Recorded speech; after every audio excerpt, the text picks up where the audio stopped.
Title: Love in the Mirror. In the heart of ancient Egypt, there stood a grand palace with marble walls and mirrors that reflected every soul who passed by. In that palace lived Zuleikha, a woman renowned for her beauty, adorned in silk and surrounded by gold.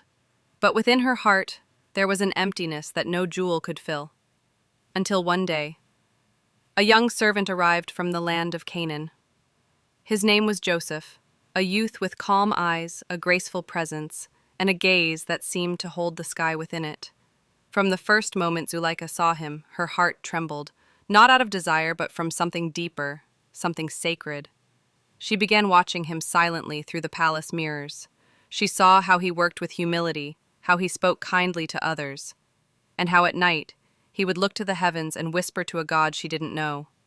At night, Zuleikha would pace in her chambers, her hand over her heart, whispering to herself, "What is this feeling? Why does my soul burn so quietly?" She wanted Joseph for herself. She wore her finest clothes, perfumed the air with roses, and invited him to a private chamber. But Joseph, gentle and firm, replied, "I fear a Lord whom you do not see, but who is always watching me." And he walked away. Zuleikha collapsed, not from rejection, but from awe. Never before had anyone resisted her. Not like this. Only a man whose heart was tied to heaven could turn from such beauty. From that moment on, Zuleikha was no longer the same.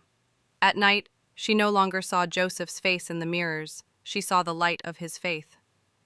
Years passed. Joseph rose to become the ruler of Egypt. Zuleikha, now old and blind, heard of his return and went to him. She did not come with pride, only longing.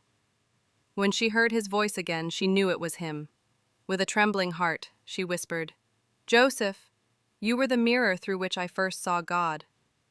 And Joseph, with tears in his eyes, replied, "Zuleikha, your love began on earth, but it found its way to heaven."